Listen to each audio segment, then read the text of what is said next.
Otep à tous, bien-aimés frères et sœurs. Les BRICS avancent. Le sommet de Kazan a commencé à apporter du fruit. Les premières conclusions de ce sommet sont très fortes. Ça fait trembler, ça fait paniquer le camp occidental. Les Occidentaux ne savent plus quoi faire. Et les Américains notamment passent par des moyens cachés pour dissuader les pays africains notamment de pouvoir adhérer aux BRICS. C'est ainsi qu'ils ont influencé Tshisekedi. Ils ont, comme c'est un larbin aussi, ils ne pouvaient pas se déplacer.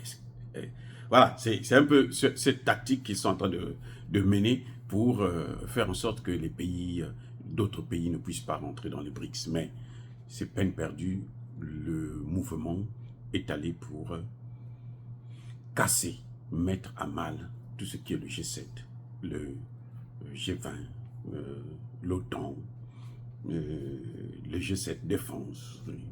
C'est fini. Alors, les premières conclusions sont très bonnes, sont très intéressantes.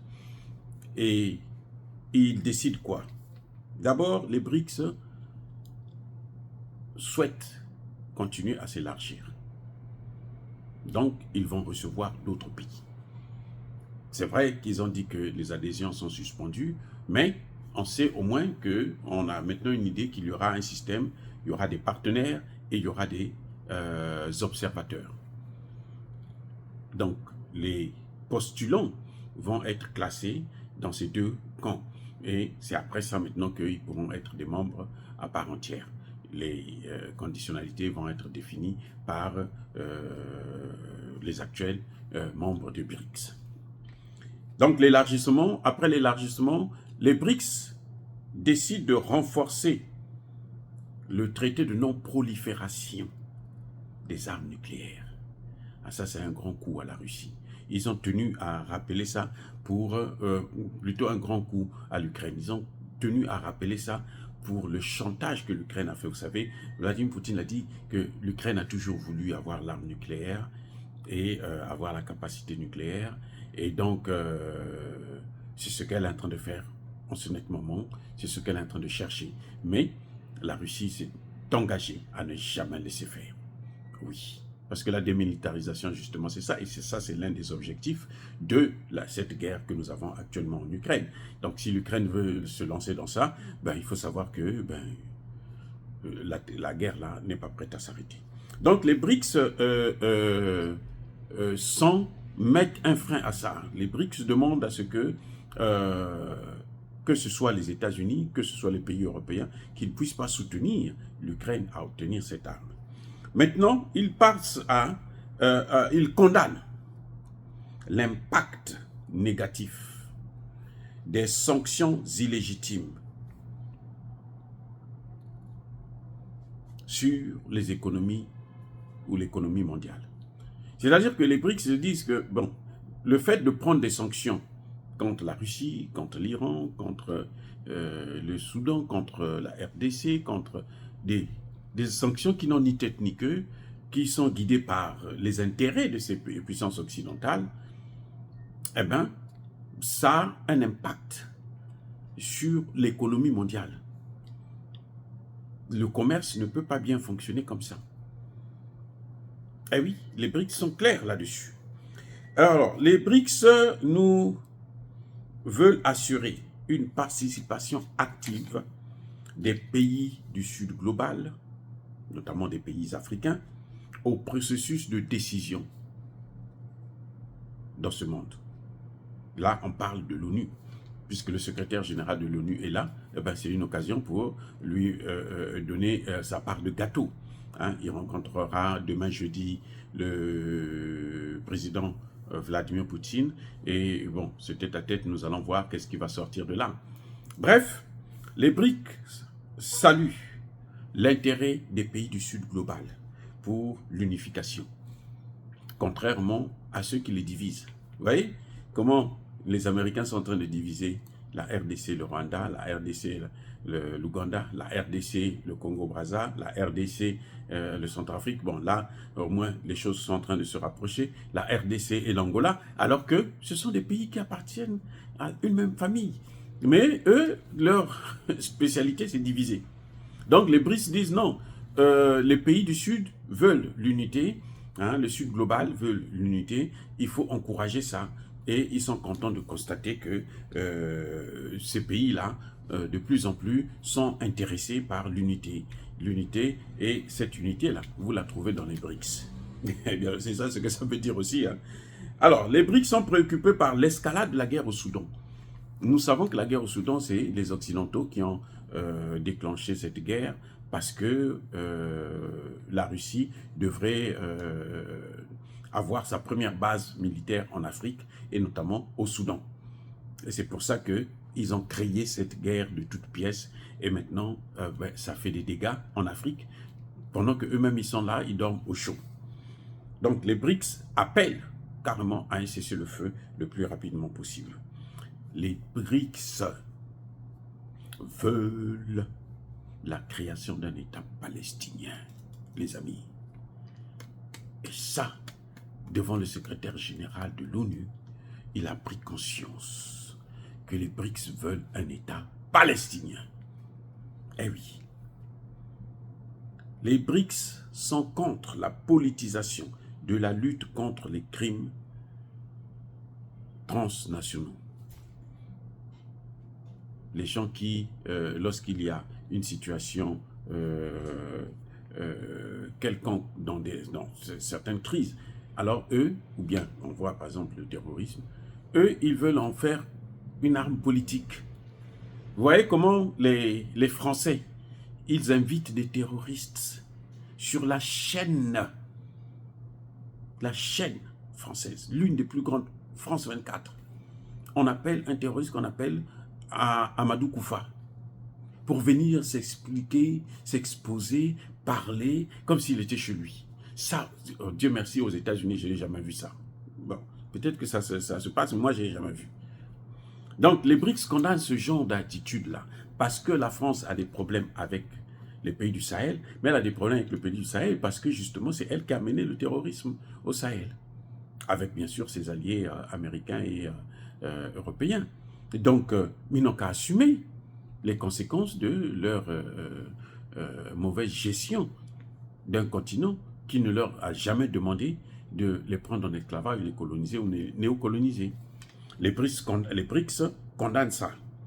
Alors, les BRICS rappellent leur position nationale face à la crise en Ukraine. Face à l'OMS, je ne parle pas de l'Organisation mondiale de la santé, mais plutôt de l'opération militaire spéciale. Alors, les BRICS tiennent compte des positions des États et veulent qu'il y ait un règlement pacifique. Vladimir Poutine a déjà posé des conditions. La guerre, nous sommes déjà à un niveau tel que il y a certaines choses qui ne peuvent plus marcher. Ah oui, et c'est à Zelensky de comprendre qu'il faut négocier avant qu'il ne soit trop tard. Sinon, il risque vraiment de perdre beaucoup dans cette guerre. Les BRICS s'attachent à la multipolarité, bien entendu. Il n'y a pas un pays qui va être là au niveau mondial pour gouverner le monde entier. Non, les BRICS disent non, non, non, il n'y en a pas. Parce qu'aucun pays n'a mandaté certains pays d'être là, d'être les maîtres du monde. On ne les a pas mandatés, notamment en Afrique. Vous savez, la colonisation, nous, on n'a pas demandé à ce qu'on vienne nous coloniser, à ce qu'on vienne nous prendre en esclavage, on n'a pas demandé ça. C'est parce qu'ils se disent qu'eux, ils sont au-dessus, eux, ils ont reçu un mandat, ils disent carrément qu'on est venu les civiliser, alors qu'on ne leur a pas demandé leur civilisation. Leur civilisation, c'est là où ça nous a amené, là où ça amène le monde. Voilà. Donc, les BRICS veulent éviter que, ça c'est très important, que les armes que les Occidentaux donnent à l'Ukraine ne puissent pas tomber dans les mains des terroristes dans le Sahel, notamment. ils n'ont pas prononcé le mot Sahel, ils n'ont pas prononcé le mot Ukraine, mais ils disent qu'il ne faut pas que les armes puissent aller dans les mains des terroristes. Qui fait ça? Qui donne des armes aux terreaux? Mais ce sont bien les Occidentaux.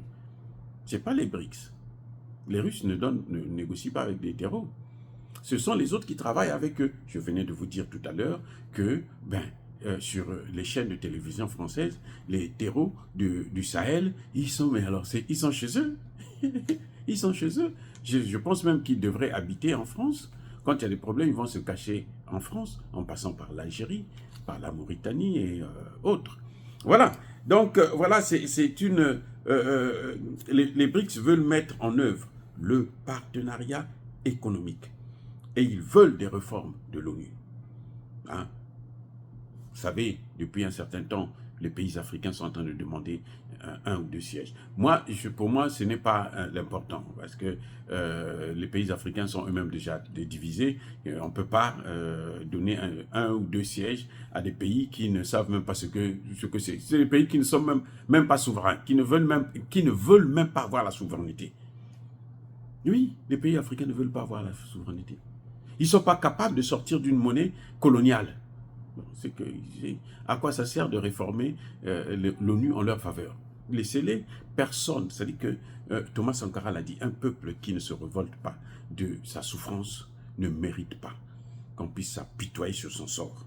Ça, c'est clair. Donc, les BRICS condamnent les attaques d'Israël, de la bande de Gaza, mon Dieu, et même au Liban. Mais non, ça n'a aucun sens. C'est vrai qu'il y a eu une attaque terroriste qui a fait beaucoup de morts, mais ce n'est pas en allant massacrer 40 000 civils qu'on va régler le problème. Donc c'est à peu près dans ce sens-là que les BRICS ont réagi. Et ils demandent au juste, en ce qui concerne les relations économiques, ils demandent des réformes de l'Organisation mondiale du commerce et aussi des institutions de Bretton Woods. De toute façon, dans ce domaine-là, ils ont déjà trouvé une pièce de rechange qui est la Banque de développement des BRICS, ce qu'on appelle la NDB, New Development Bank. Voilà, bien aimés frères et sœurs, les BRICS ne dorment pas. Ils ont fait un travail formidable et les débats sont en train de se poursuivre jusqu'à demain. Soyez bénis, soyez abondamment bénis par le Dieu des Kémites et par nos ancêtres angélisés. Mais que tous ceux qui persécutent le continent africain le pillent et le déstabilisent, qu'ils soient noirs, blancs, chinois, arabes, juifs, indiens ou qui qu'ils soient punis, maudits, foudroyés, neutralisés, écrasés, effacés par le Dieu des Kémites et par nos ancêtres angélisés. Vive l'Afrique éternelle, j'ai dit et j'assume.